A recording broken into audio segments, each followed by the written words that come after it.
देख रहे हैं राजीव टाइम्स, आपके साथ मैं हूं आराधना नामदेव। रुक करते खबरों की ओर। आपको बता दें, मुख्यमंत्री मोहन यादव आज भोपाल के बरकतुल्लाह विश्वविद्यालय के दीक्षांत समारोह में शामिल हुए। उस दौरान उन्होंने प्रदेश के विश्वविद्यालयों के लिए बड़े ऐलान किए हैं। उन्होंने कहा कि सभी विश्वविद्यालयों में मेडिकल कॉलेज खोले जाने चाहिए और इसकी जिम्मेदारी सरकार उठाएगी। आपको बता दें कि मुख्यमंत्री मोहन यादव ने आज बरकतुल्लाह विश्वविद्यालय में आयोजित दीक्षांत समारोह में शामिल हुए। इस दौरान उन्होंने राज्य के विश्वविद्यालयों को लेकर कई अहम घोषणाएं की है। मुख्यमंत्री ने कहा कि प्रदेश के सभी विश्वविद्यालयों में मेडिकल कॉलेज होना चाहिए और इसके लिए अस्पताल की व्यवस्था सरकार करेगी। इसके साथ ही उन्होंने 7वें वेतनमान को लेकर भी आश्वासन दिया है और इसमें किसी भी विश्वविद्यालय स्टाफ को परेशानी नहीं होगी। उन्होंने विश्वविद्यालयों से आत्मनिर्भर बनने और नए कोर्स शुरू करने की अपील भी की है। मुख्यमंत्री ने सभी विश्वविद्यालयों को आगे बढ़ाने की बात कही है और शिक्षा व्यवस्था को मजबूत करने पर जोर दिया है। मैं शामिल हुआ और जैसा कि हमने पूर्व में कैबिनेट में निर्णय किया था कि इनको 7वें वेतनमान की राशि दी जाएगी। वित्त और 50% जो यूनिवर्सिटियां मिलकर के ये जो राशि देने जा रही है, मैं अपनी ओर से आश्वस्त करता हूं कि विश्वविद्यालय पेंशनर के अधिकारी, कर्मचारी, शिक्षक को कोई कठिनाई नहीं आएगी। मैं सदैव उनके साथ खड़ा हूं और हमारे यहाँ विश्वविद्यालय की 2 ही श्रेणी है, या तो सरकारी या निजी। तो मैं मान के चलता हूं कि विश्वविद्यालय अपने अपने क्षेत्र में आगे बढ़े, उन्नति करे, शासकीय विश्वविद्यालय भी आगे बढ़े, अच्छे नए नए कोर्स खोले, नए कोर्सों के बलबूते पर विश्वविद्यालय अपने समर्थ हो और स्वावलंबी बने। इस भाव से मैंने शुभकामना भी दी और आभार भी माना। उनने मुझे सम्मान करके सम्मानित किया। मेरी अपनी ओर से पुनः धन्यवाद। रुक करते हैं अगली खबर की ओर। आपको बता दें, मध्य प्रदेश में कक्षा 5वीं और 8वीं की बोर्ड परीक्षाओं के नतीजे आज घोषित कर दिए गए हैं। 5वीं में 92.70% और 8वीं में 90.02% विद्यार्थी सफल रहे हैं। इस बार भी लड़कियों ने लड़कों से बेहतर प्रदर्शन किया है। 5वीं कक्षा में बालिकाओं का रिजल्ट 94.12% रहा है, जबकि 8वीं में यह आंकड़ा 91.72% तक पहुंच गया है।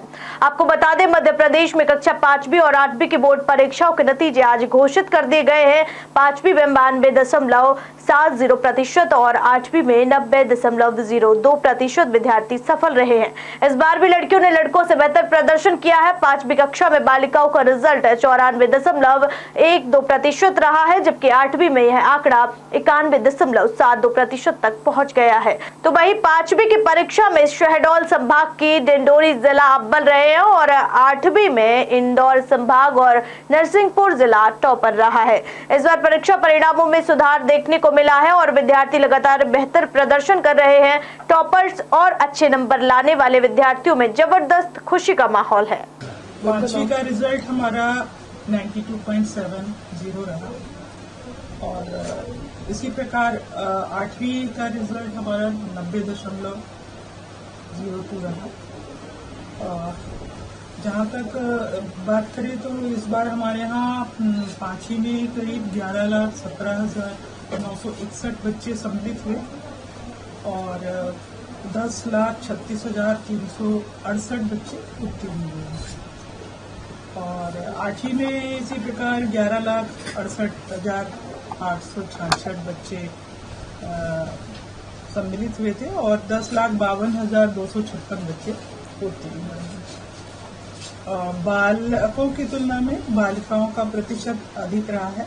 5वीं में करीब बालिकाएं 94.12% पास आउट हुई और 8वीं में 91.72% गर्ल्स जो है वो पास आउट हुई है। तो बालकों की तुलना में बालिकाओं का प्रतिशत अधिक रहा है और शहरी और ग्रामीण में अगर हम तुलना करते हैं तो हम पाते हैं कि ग्रामीण का प्रतिशत अधिक रहा है शहरी छात्र छात्राओं की तुलना में। और अगर हम देखें तो हमारे संभाग में शहडोल संभाग 5वीं में 97% के साथ अग्रणी रहा है और 8th में इंदौर संभाग ने बाजी मारी है 93.47 के साथ। और जब हम क्वालिटी की बात करते हैं A ग्रेड और A+ में, तो दोनों में ही नरसिंहपुर जिले ने बाजी मारी है। और 8वीं में अगर हम इनऑल टोटल की बात करते हैं तो डिंडोरी जिला कक्षा 5वीं में प्रथम स्थान पर रहा है और 8th क्लास में नरसिंहपुर जिले ने बाजी मारी है। पिछले साल की तुलना में कैसा रहा? पिछले साल की तुलना में करीब 1.99% रिजल्ट, मतलब 1% से अधिक रिजल्ट हमारा बढ़ा है। तो पिछले साल की तुलना में ग्रामीण इलाकों में रिजल्ट बेहतर रहा है, इसका कोई कारण निकल के आया सामने? अभी आप लोग लगातार इसको देखते हैं। अब इसमें ऐसा कहें कि वहाँ पर सभी बच्चे मैक्सिमम शासकीय शालाओं में ही पढ़ रहे हैं, ये एक उसका मुख्य कारण हम मानते हैं। और अब ये भी हम मान रहे हैं कि नया आदि परीक्षाओं के होने से बच्चों में थोड़ा सा अवेयरनेस ज़्यादा अच्छा आया है, पालकों में अवेयरनेस आया है, शिक्षा के प्रति जागरूकता बढ़ी है, ऐसा मैं मानती हूँ। पिछले साल की तुलना में बच्चे भी कम है इस साल। बच्चे जैसा कि आप सभी जानते हैं कि जन्म दर कम हो रही है, तो इन ऑल हमारे यूडाइस में भी बच्चे कम है और 95,000 के आसपास बच्चे इस बार जो सम्मिलित हुए हैं वो कम ही हैं। जो बच्चे फेल हुए उनके लिए क्या मैडम? उनके लिए हमने द्वितीय अवसर रखा है, जो 2 महीने के बाद परीक्षा आयोजित की जाएगी, जिसमें जो बच्चे अनुत्तीर्ण हुए हैं, जो भाग नहीं ले पाए किसी कारण से, सम्मिलित नहीं हुए, जो वो सभी इसमें पार्टिसिपेट कर सकेंगे। तो रुक करते अगली खबर की ओर। आपको बता दें, दक्षिण पश्चिम विधानसभा में सड़क डामरीकरण कार्य की शुरुआत हो गई है और भाजपा प्रदेश महामंत्री और स्थानीय विधायक भगवान दास सबनानी ने इस विकास कार्य का शुभारंभ किया। आपको बता दें, दक्षिण पश्चिम विधानसभा के वार्ड 46 में सड़क डामरीकरण कार्य का शुभारंभ हो गया है और यह कार्य विश्वनाथ मंदिर के पास किया जा रहा है, जिसकी लागत 1,40,00,000 रुपए है। कार्यक्रम में भाजपा प्रदेश महामंत्री और स्थानीय विधायक भगवान दास सबनानी ने कहा, प्रधानमंत्री नरेंद्र मोदी के विकसित भारत के विजन के तहत विकास कार्य किए जा रहे हैं। उन्होंने आश्वासन दिया है कि विधानसभा के सभी वार्डों में सड़क और अन्य आधारभूत विकास कार्य प्राथमिकता के साथ पूरे किए जाएंगे। भारतीय जनता पार्टी की सरकार है डॉक्टर मोहन यादव जी की, तो लगातार विकास के काम हो, वो कहते हैं कि विजन डॉक्यूमेंट बना करके काम कीजिए, अपने अपने क्षेत्र का चहुमुखी विकास किस तरह से हो। इस नाते से आज यहाँ विश्वनाथ मंदिर के पास यहाँ 1,40,00,000 रुपए इसके राशि से 3 स्थानों को जोड़ते हुए यह रोड के डामरीकरण का काम हुआ है। इसके पूर्व में मैं नेहरू नगर के पास में कोटरा में एक भूमि पूजन करके आया हूँ, शुक्ला अस्पताल के पास। तो लगातार विकास के काम हो रहे हैं, करोड़ों रुपए के विकास के काम हो रहे हैं। डॉक्टर मोहन यादव जी ने कहा कि जहां हम छोटी छोटी बस्तियों में काम करेंगे, पानी और बिजली सड़क की हम चिंता करेंगे, वहीं मुख्य रोडों को भी हम उसको ठीक करने का काम करें। राजधानी के अनुरूप यहाँ का विकास होना चाहिए। उस नाते से विकास के काम हुए।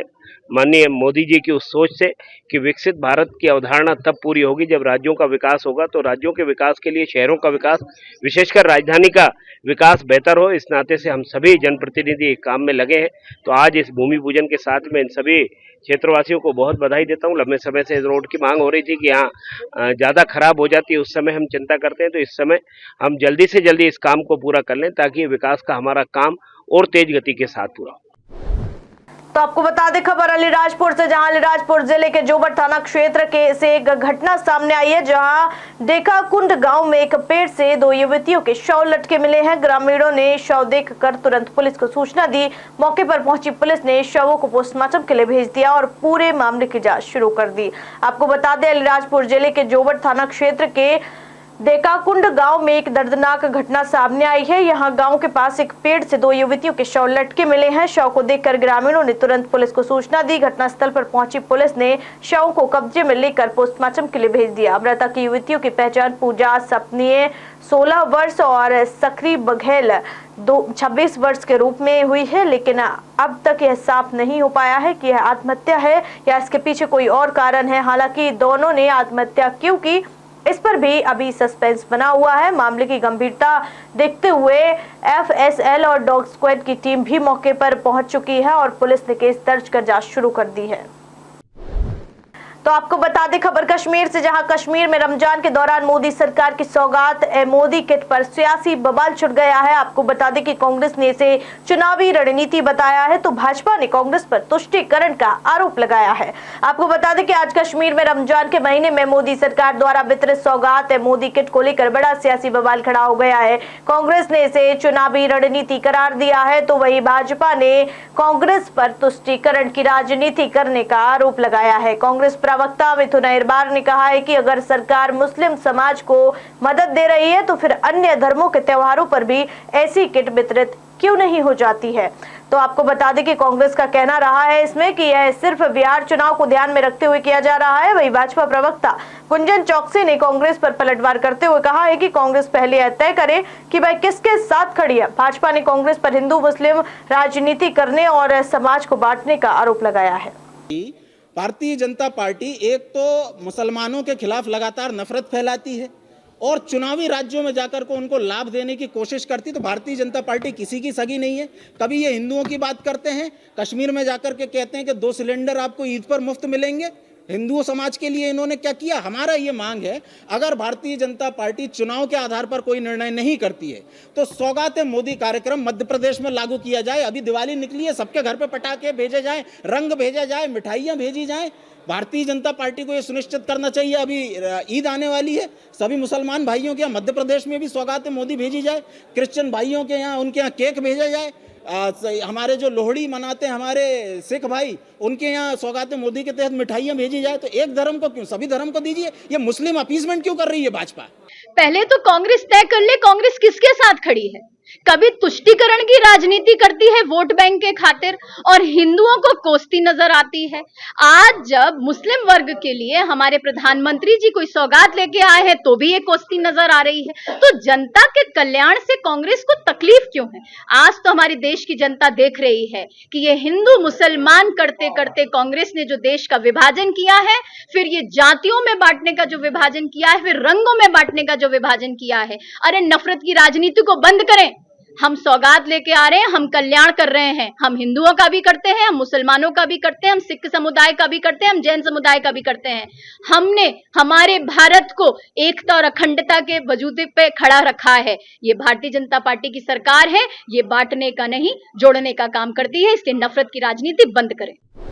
रुक करते अगली खबर की ओर। इंदौर कलेक्टर आशीष सिंह ने बस ऑपरेटरों की बैठक लेकर उन्हें सख्त निर्देश दिए हैं कि वे केवल निर्धारित स्थानों से ही अपनी बसों का संचालन करें। उन्होंने कहा कि अनधिकृत जगहों से सवारी बैठाने और बसें पार्क करने पर कड़ी कार्रवाई की जाएगी, जिसमें बसों को जब्त करना भी शामिल है। बस संचालकों को 3 दिन की मोहलत दी गई है ताकि वे बस पार्किंग के लिए वैकल्पिक स्थान तय कर सके। इस अवधि के बाद परिवहन विभाग और यातायात पुलिस मिलकर अवैध रूप से खड़ी बसों के खिलाफ कार्रवाई करेगी। साथ ही बैठक में स्मार्ट सिटी सीईओ दिव्यांग सिंह, क्षेत्रीय परिवहन अधिकारी प्रदीप शर्मा समेत अन्य विभागों के अधिकारी भी मौजूद रहे। अधिकारियों ने बताया कि शहर के गंगवाल बस स्टैंड, छोटी ग्वाल टोली, नवलखा, पिपलियाना, रिंग रोड और 3 इमली क्षेत्रों में अनधिकृत बस पार्किंग से यातायात प्रभावित हो रहा है और दुर्घटनाओं की आशंका बढ़ रही है। कलेक्टर ने क्षेत्रीय परिवहन अधिकारी को निर्देश दिया है कि वे ऑटो रिक्शा संचालकों की बैठक लेकर उन्हें भी ट्रैफिक नियमों के पालन के निर्देश दें। देखिए, पूर्व में हम लोगों ने कुछ कार्रवाई की थी जिसमें शहर के बीचों बीच जो ढक्कन वाला कुआं इत्यादि के आसपास बसें अवैध तरीके से खड़ी हो रही थी, उनको हमने बाहर भेजने की कार्रवाई की थी। लेकिन उसके बाद जो संज्ञान में आया कि अभी 3-4 और ऐसे स्थान हैं, जैसे कि रिंग रोड है या सरवटे के पास की जगह है या फिर मरी माता के पास की जगह है, सयाजी के पास की जगह है। इन सब जगहों पर भी अवैध तरीके से बसें खड़ी हो रही हैं। तो इन सभी की आज बैठक लेके सबको निर्देशित किया गया है कि अपना ये स्थान खुद चिन्हांकित कर लें। शासन के द्वारा भी इस संबंध में मदद की जाएगी, लेकिन ये पूरी तरीके से बस ऑपरेटर्स की जिम्मेदारी है। किसी भी हालत में सड़क पर हम लोग बसें खड़ी नहीं होने देंगे। अगर उनके द्वारा कोई इस प्रकार का चिन्हांकन करके शिफ्टिंग नहीं की जाती है तो हमारे द्वारा बसों को जब्त करने की कार्रवाई की जाएगी। तो आपको बता दें अगली खबर, जहां भाजपा पार्षदों की एक महत्वपूर्ण कार्यशाला का आयोजन इंदौर में किया गया, जिसमें महापौर पुष्यमित्र भार्गव, जल संसाधन मंत्री तुलसी सिलावट और भाजपा संगठन मंत्री हितानंद शर्मा उपस्थित रहे। कार्यशाला का उद्देश्य नगर निगम के बजट, पिछले वर्षों के कार्यों की समीक्षा और आगामी योजनाओं पर चर्चा करना था। इस दौरान महापौर पुष्यमित्र भार्गव ने नगर निगम द्वारा किए गए कार्यों की जानकारी दी और पार्षदों को नगर निगम के विभिन्न मुद्दों पर मार्गदर्शन दिया गया। कार्यशाला में शहर की विकास योजना को प्रभावी रूप से लागू करने की रणनीति पर चर्चा की गई, जिससे नगर निगम का बजट सही दिशा में उपयोग हो सके और इंदौर का समुचित विकास हो। पार्षदों का और मेयर का साल भर का लेखा जोखा और आने वाले साल की तैयारी की दृष्टि से रिपोर्टिंग, फीडबैक और आने वाले समय में हमको क्या करना है, इसको लेकर दिन भर आज भारतीय जनता पार्टी का पार्षद दल मंथन करेगा। इस मंथन के कार्यक्रम में, इस कार्यशाला में प्रदेश के संगठन महामंत्री हितानंद जी का मार्गदर्शन भी हमें प्राप्त हुआ है, जो वैचारिक आधार पर काम करने की हमको ताकत देगा। और पार्षद जो दिन रात लोगों के बीच रहते हैं, दिन रात काम करते हैं, तो उन्होंने अपने अपने वार्ड में क्या नवाचार किया, इसको सभी को जानने का अवसर भी मिलेगा। इस बुलेटिन में फिलहाल इतना ही। देश दुनिया की तमाम खबरें देखने के लिए देखते रहिए राजीव टाइम्स। नमस्कार।